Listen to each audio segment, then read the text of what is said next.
All right, we are on chapter 4 now, the exchange variation. Yeah, I love the exchange. I think it's one of my favorite lines that we play in the Caro, that and the Tartakower.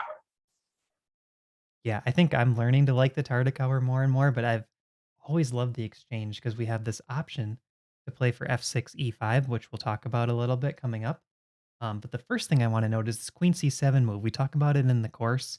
It's really kind of a nice, tricky move where that prevents bishop to f4 by white. So this main line that we're going to look at now shows kind of how white tries to take advantage of our early queen c7. Yeah, and I mean Bishop G5 just walks straight into our plans too, because we can maybe just play F6 against it. Right, yeah. White doesn't want that bishop out there getting targeted. Now we pin this knight. 3, we retreat. Bishop f4. And here we get the quick e5. This is like mainline Caro-Kann theory. Hundreds of games in this position. Bishop I e. do think this E5 move is a little bit like a don't try this at home kind of thing. Like you need to if you're going to play E5, I think you shouldn't just willy-nilly play it. You need to have looked at some lines. Right. And I think you could even say, you could even argue, if you're going to play queen c7, be ready to play e5. Because otherwise, white's just getting that direct attack on the queen and getting two free developing moves, essentially. So you got to be ready for e5 if you're playing queen c7. That bishop retreats, bishop to d6 by black. Simple development. We're breaking this pin on the e5 pawn. Mhm. Knight a3, just a little threat. So here black plays a6, stopping the fork. Now we see knight to c2 by white. What are your thoughts in terms of the imbalances in this position? I feel like that the knight on C2 feels slightly awkward. I mean, we have more space. We're perhaps a teeny tiny bit behind in development. White's going to castle kingside most likely, but then that pawn on F3 perhaps is going to create some problems because when White eventually does take on E5, which they're certain to do at some point, uh, if they've castled, like Queen B6, maybe just going to win a pawn or just going to be some threats that are going to come along that diagonal at some point. Yeah, so I agree with you. I think it's roughly balanced, but we do have the weakness on d5, and white has the weakness of that long diagonal hitting their king. It's going to be an interesting game either way. I think there's a lot of ways for either side to go wrong. And here, black plays knight g to e7, typical move in our Caro-Kann course. And the idea is the knight could head to f5 for black, or the bishop could head to f5, attempting to trade off white's strong bishop sitting on d3. Yeah, I agree. Yeah, I think that this feels comfortable and natural. We're just going to castle and we have a good game. Unless white castles Unless, first and we get frisky. So in the game, you could just castle here, and there's nothing wrong with castling. I don't think there's any issues with it. But I like this game because it highlights how you could castle queenside, or in this case, not castle at all, spoiler alert, and just go for the attack, keeping the rook sitting on h8, back up the h pawn. So look at this plan. Pawn to h5. I actually kind of like it because it's a Caro-Kann. We're supposed to be solid, and we're just punching white right in the mouth and saying, we're going h4 up next, and you're going to be in trouble. yeah. And so White goes ahead and takes this moment to try to open the center while our king is still there. And maybe h4 would be stronger here, a little bit stronger, trying to stop our pawn, but I get why they're doing it. Open the king, like you said. Knight takes e5. Okay, so here what we're doing is we're trying to leave our d6 bishop on the board. So that's why we didn't take with the bishop, right? If we take here, could get traded off. We're going to take with the knight first, save this bishop so that it could work on these diagonals against the white king. Yeah, I agree. And White chooses to give up the bishop pair. And they were going to give it up no matter what. There was no way for them to keep the bishop pair. We either could have taken on d3, or they're going to give up the one that they did give up. Although I do find it a bit strange that they have a slight dark square weakness around their king, and they gave up the dark square bishop. That feels awkward to me. I don't know why you would do Yeah, it feels bad, man. So that. bishop takes, and then like you said, that dark square diagonal, that's a weakness. Pawn to f4. And I do think this is better than h3, because at least with the pawn on h2, there's some defense of the g3 square. The dark squares aren't completely opened up. Um, Yeah. F4. Now we get this simple move, bishop back to D6, played by black. And you can feel the long-term potential for black with the bishop pair, the H pawn, and that dark diagonal against the king. Yeah, it's also not clear yet where we're going to castle. We could still choose to go either direction. And we can't leave the king on E8 forever. I mean, that's just we just can't. But this is nice. I do think that the F4 was a good move because that puts a pawn on a dark square around the white king, and stop it kind of blunts our bishop a little bit. And even though we've been talking up black's position a lot, black does still have to be careful here because what could happen, white could solidify their king side, start getting some trades, head to an end game, and make it all about the D5 pawn in the end. So that's what we got to be a little bit careful with in these early E5 lines. We do still have an isolated queen pawn. We want to play for the initiative. We want to be able to attack. So after knight c to d4, instead of playing a quiet move, black plays pawn to h4, just going right after the white king side. Yeah, sort of saying you're not going to play G3, and if you are, I'm going to take, and then I'm going to have an open H file. Yeah, so you think white maybe wanted this structure, pawns on dark squares to try to help defend those? I think it makes sense. Although, I mean, they're probably not going to play G3 anytime soon because they don't want the tension. I mean, it gives us a bit of a hook. So, Yeah, so kind of a tough position for white regardless. But now with h4, you really don't want g3. And look at the move white plays in the game. King to h1. Getting off the diagonal. But who wants to play king to h1 when black is not castle kingside, right? You're taking that extra move when there's this attack coming. yeah, I really would like to be trying to put something on the E file. It would be a nice idea, and it is sort of nice to point out that White's knights are a little bit duplicate, and they're both sort of wanting to use the same squares. I think that if we could just take the knights from E7 and E2 off the board, White is doing much better. Yeah, and that's a common rule in chess. Like, you don't want to trade off one of the superfluous knights. So these knights attack each other. It's best to leave them on because they kind of get in the way of each other. Now, here, there's an interesting moment. Black should play h3, and I don't understand why he wouldn't play h3 on autopilot because he just played h5, h4, but he plays rook to h6. Can you see any reason to play this instead of playing h3? I really can't be honest with you. Maybe wanted Rook F6 and thought that he would force G3 and then capture, and then maybe come back to the H file. Maybe. Uh, Yeah, I don't yeah, know. Let's look at h3. So if h3 is played, it essentially forces white to play g3. You definitely can't allow that trade. And now no, black could certainly not. queenside castle, right? Yeah, yeah. B4 is a natural way. It feels like we have an attack. Yeah, and we could sidestep here, putting the pressure on this pawn on c3. I think this is looking, you know, dynamic, right? White does have some attack on the queen side, but it's looking very strong for black with that pawn cemented on h3. Yeah, I think like A4 seems like a natural play. We want B5. And then we could play like knight to c6. Um, We just talked about not trading these knights off, but now it might be good if we're picking up the c3 pawn or trying to open up this light square diagonal, right? So Yeah, the we're really trying. I think the real idea is that we're trying to remove the blockade on D4 so we can play D4 ourselves and then put a bishop on C6. yeah, so the dynamic has changed a little bit.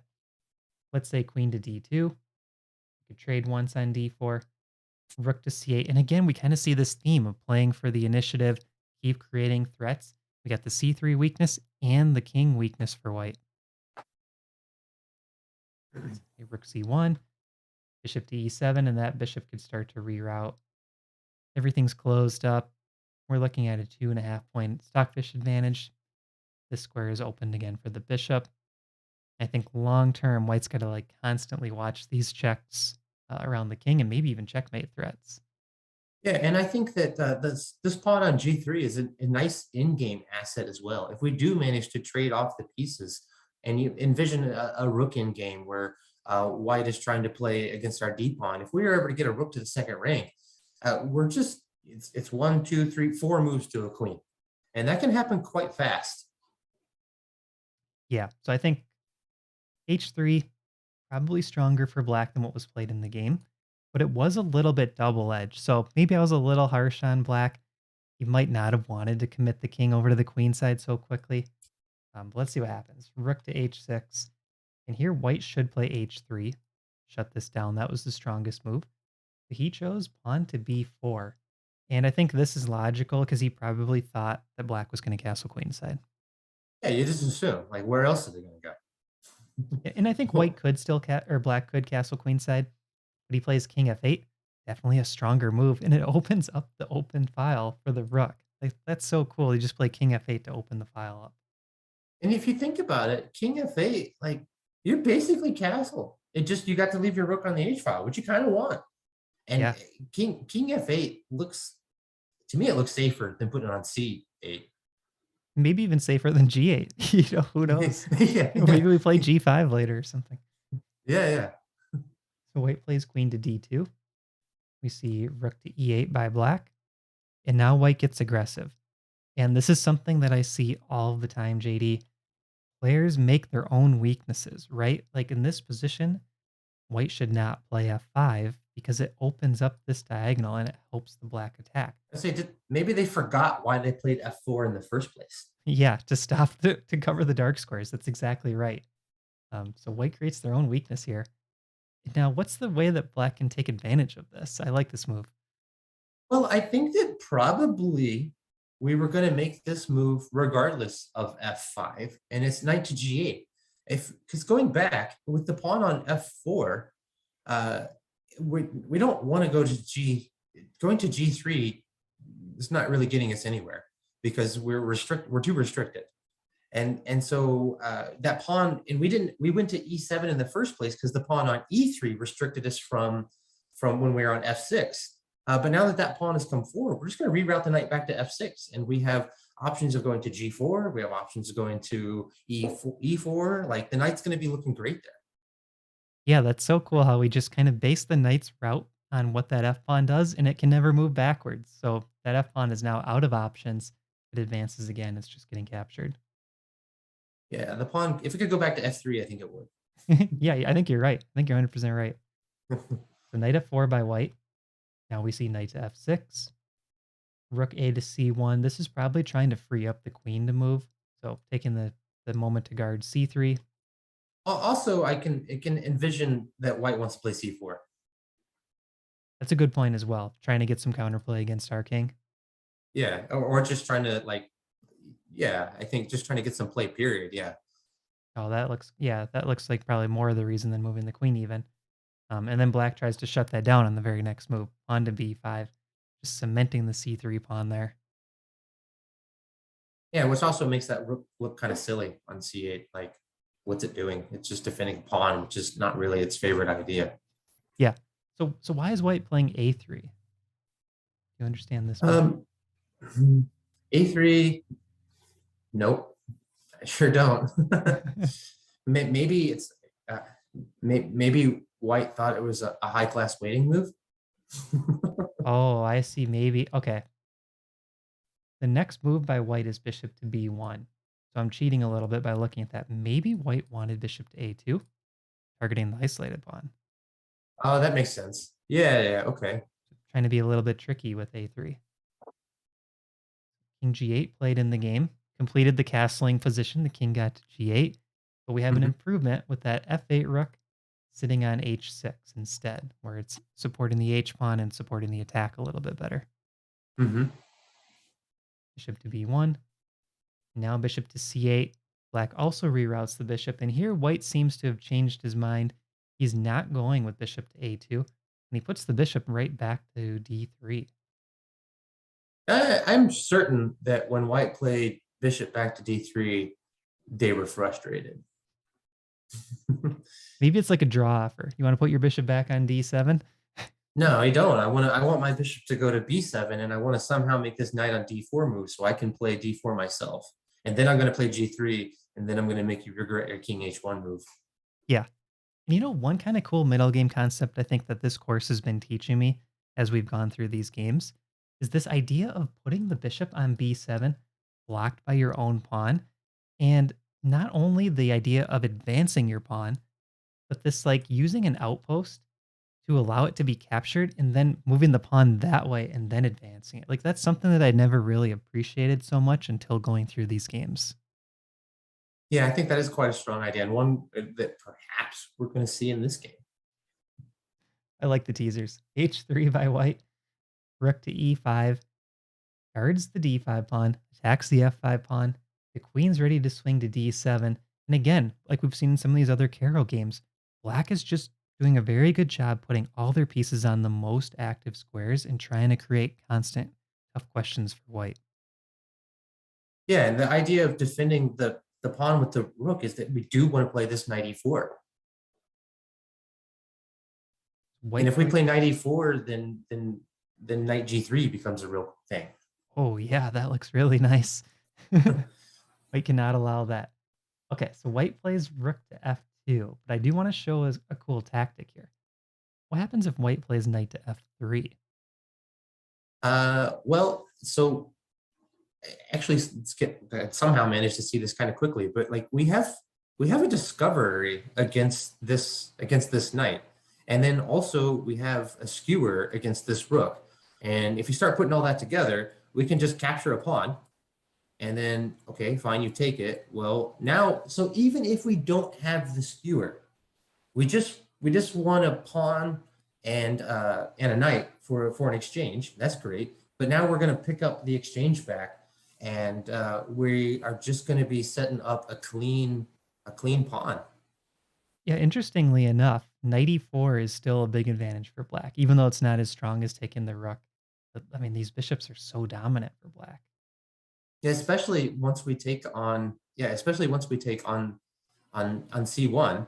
Uh, we have knight to e4 is going to follow immediately.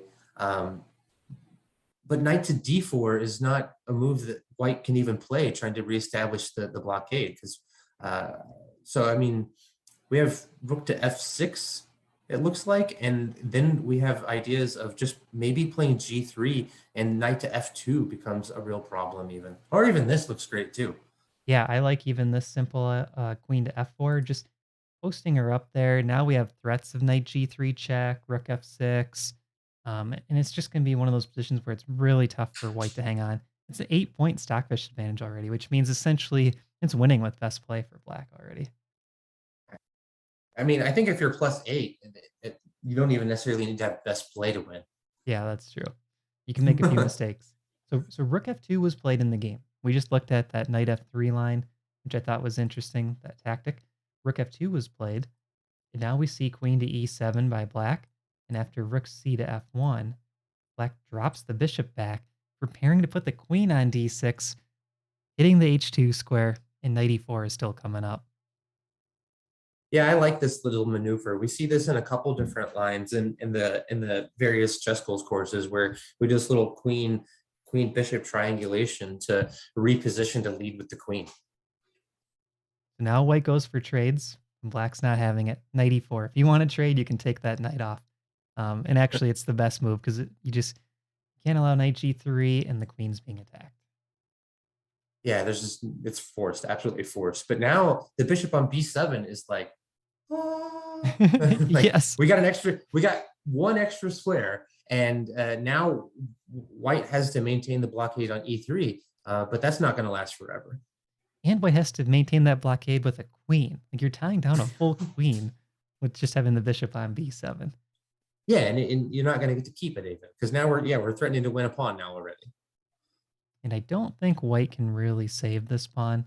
Um, he plays rook to d2, take, take, take. And after rook f to d1, there's only one more move in the game. Queen to g5. White resigns because there's actually no way to defend the knight on f4. The knight's just going to get captured. Yeah, if you try to defend it with your rook, well, no problem. I got a whole nother rook.